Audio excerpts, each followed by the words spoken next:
Today we might be experiencing blackouts, drinking chai tea and celebrating another glorious day in the life of lockdown. It's episode 4 of Stay In With Me. Yes, tell this to all the world. It's the apocalypse, bitch.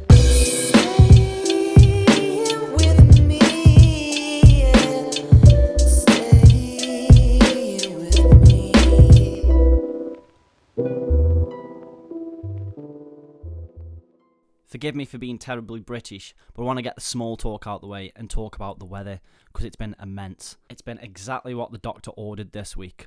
I was out on my balcony with my top off, looking all spicy, getting me vitamin D, my VD, yo. And after last week, it was needed, because honestly, I was down with the blues, man. Corona had me like.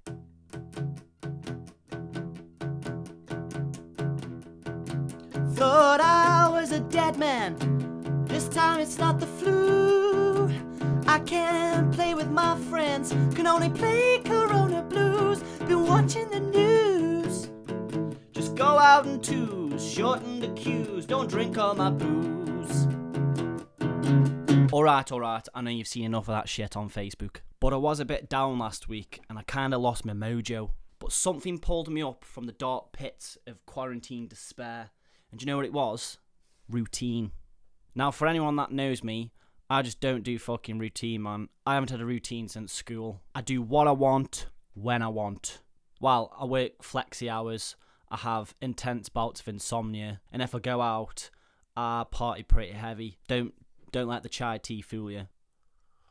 But since there's been no parties, only in my head, in my pants, and on my laptop, I've been a lot healthier. Basically, this routine consists of getting up at 8 o'clock, doing a bit of a meditation, and let me get a lean in here, right? Lean in with me, everyone. I've been having cold baths. I've done it consecutively, I think like 5 times now, and honestly, it has changed my life. I've been more energetic, and my happy chemicals are going wild. And you'll be delighted to know I've filmed this routine for your entertainment. So enjoy watching me cry like a bitch. It's so cold. Good morning, 8 o'clock, which isn't that early, but it's very early for me, because like lately I've been getting up at like 2 o'clock. I'm not even joking, I never go to bed till like 5, 6 o'clock in the morning. I've had a good 8 to 9 hours kip. I'm going to just sit and sort of meditate for a bit. Like 10 minutes, just fucking sit and think about my day. Now I'm going to try and get 100 push-ups out of the way.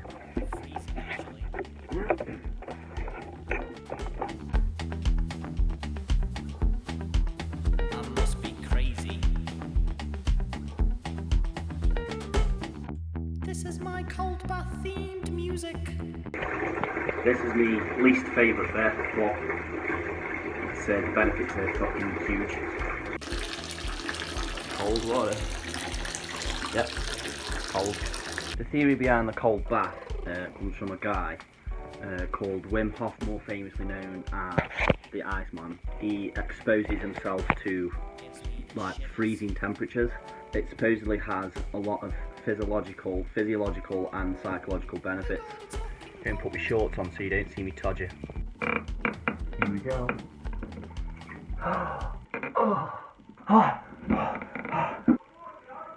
No, right, so I'm having a nice cold bath.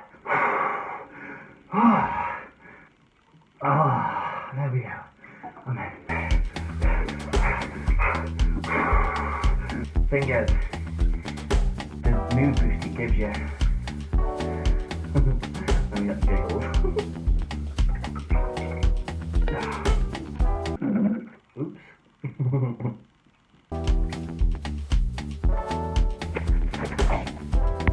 Another wicked thing about cold baths is it gives you, especially if you're doing this at the beginning of the day, it'll just give you such like a big feeling of achievement. Like, and if you can start your day with one of them, you'll be winning. You'll be winning all day. Right, I'm gonna get changed and get some breakfast. Good morning, Neo. I think Neo's freaked out because I'm not up at this time usually. Dad, how does it feel to see me for the first time Go away, folks. this early in the morning? Your own son? Well, it's a bit of a surprise because the last time I saw you this here in the morning, it was 25 years ago, 7:53 a.m. Make us a brew then. It's so cold.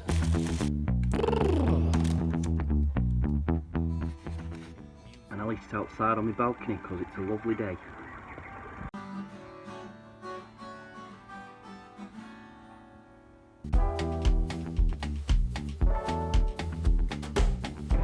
Very brekkie. I actually sat outside for an hour as well because it was really nice today. The weather was banging. And now I've literally got all day for myself, so... I guess we're all dealing with the situation differently, and what might work for me might not work for you, and vice versa. Like everyone I know at the minute is going full on Britney Spears and shaving their heads. Oh baby, baby, how was I supposed to know? I drank a bottle of wine the other night and ordered myself a Taekwondo punch bag from this online company. But get this right, I ordered it. They took the money from me, and then they emailed me the next day saying that they wanted proof of address, they wanted me ID and everything. Who the fuck orders a punch bag and sends it to somebody else's house? So I just cancelled it and got my money back, couldn't be arsed. Problem is, because I was a bit jolly when I ordered it, I messaged everybody I know saying that I'm going to knock them out when this is over. So listen, if you received that message, yeah, I was just joking. I'm going fucking murder you! Fucking murder you! Fucking murder you! And speaking of murder, I could really murder a snap right now, so let's get the first feature out the way, which is called What's My Ration? We say, what's your ration? We say, tell me what's your ration? So, I'm back on my health craze. I haven't eaten tin spag bowl since last podcast now, and today I've brought in a banana, because I want to talk about banana anxiety. Everyone knows what I mean by banana anxiety. And that is eating one in public, thinking everyone is looking at you like you're eating cock. See, normal developed people would just peel back the skin and eat it like so. And we'll see how normal and developed the people are that watch my podcast. Because at what point do you go, that looks like a penis? That one was for the gay fan base, and that was my ration. We say, what's your ration? We say, tell me what's your ration? The Prime Minister was taken into care this week after suffering shortness of breath. Rumour has it he resuscitated reasonably quickly and managed to find a good gasp of air when he received a letter from the DWP declaring him fit for work. Jokes aside, I wish him a full recovery, and you might be surprised, but I will consider clapping for him one day of the week, but only on the condition that we get to boo at China. Because call me batshit crazy, pun intended, but my suspicions of this Wuhan market theory are growing higher than Rishi Sunak's use of the word unprecedented. Now evidence is mounting that the source of the contagion may have come from a nearby laboratory where a bat researcher who worked with coronavirus was quarantined for 14 days because he was splashed with infected blood and urine. A brainy scholar picked up on the matter but was immediately forced to back down after political pressure. So instead of saving the day, Batman and Noggy may have become the antiquated culprits of his barbecues and boozers being closed down this summer. Unprecedented letdown. Right, it's time to see what legends and spanners have been populating my newsfeed this week. So play that nasty beat. This week's spanner of the week is going to have to go to Priti Patel for that number clanger she did on Saturday night. 974,000 tests carried out across the UK. This is that funny. I've played it 974,000 times. Imagine hearing Diane Abbott opening up an accountancy. Now for the legends, there's been too many, but my first nominee is from an old mate in Manchester who runs a car repair shop, and he's offered to fix NHS staff and key workers' vehicles without labour cost, which is decent and worth singing about. Another ledge also comes locally from a teacher who works at Clayton Hall Academy, Mr. South, and he's been making face visors that are now on the way to staff at hospitals. More of this, man. I'm going to have to crown Ricky Gervais as well for this fantastic rant he had on celebrities whinging about staying inside, while the rest of us try and sort this shit out. I've actually written a song about this very subject this week. If you've got me on Facebook and Instagram, you would have seen little clips of it, so look out for that, man, because I might be releasing this soon. But here's Ricky's clip. obviously for all the nurses and doctors on the front line, everyone working for NHS, not just hospital workers, but everyone who's just carrying on in hard times, not whinging. They're not whinging. Who's whinging? Celebrities, millionaire celebrities. I'm stuck in my mansion. I'm fed up. There's only so many times I can go for a swim. I'll say this week, you're all winners, so congratulations. So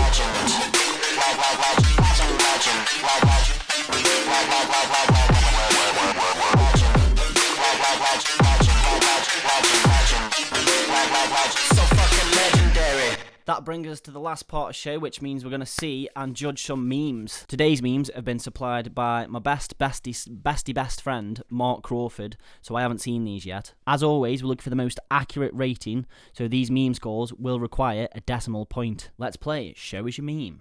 When I'm on the verge of blacking out and I take a solo bathroom break, you're a star, baby.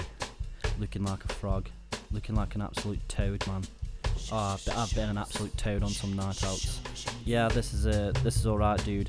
I like Mark's memes. They're not like, well, I don't know. I mean, we might see one or two Nazi ones because of his German heritage, but it's the mainly silly Mark's memes are. So yeah, that's alright. It's relatable, isn't it? So I'll give this a 5.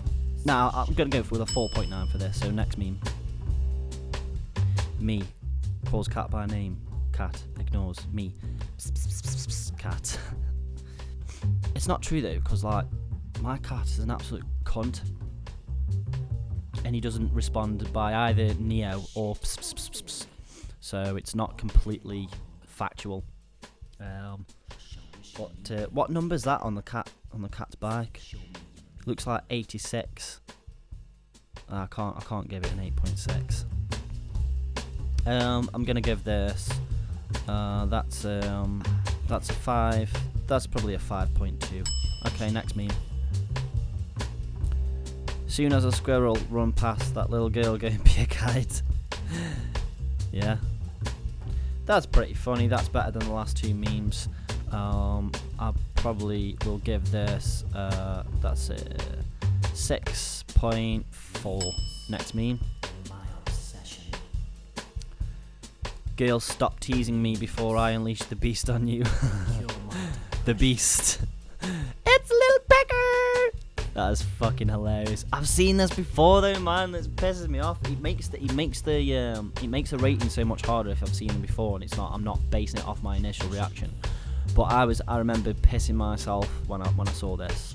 So I'm gonna give this. That's a high one. That's like an 8.7. So that's, 8.7 for me. Next meme. Dolphins have returned to Italy, meanwhile in New York. Oh, okay. Yeah, it's the Twin Towers are back. Okay, I get it. Fucking hell. Yeah, that's deep, innit? But it's pretty funny. I like the depth. I like the edge. Like I've said before, a good meme has got some edge, man. So, I'm gonna give that. Oh, what shall I give that? That's probably a 7.5. Yeah, I'll go with that. A 7.5. Hey Ups, your driver left this package under our doorknob like this and trapped us in our apartment. Had to call maintenance to get out. And then at the bottom it says, next time order a shorter dildo, Jessica. Yeah, man. That is a pretty typical thing for them to do. So I'm gonna give this that's a 8.1. And that's it. That's the end of Shows Your Meme. And that sound signifies the end of the show and the beginning of the purge. So I must wish you a good week. Try not to, catch the Rona, and I'll see you next week if I don't catch the Rona. So, you know. Oh no! The power's gone out. Yes, tell this to all the world. It's the apocalypse, bitch.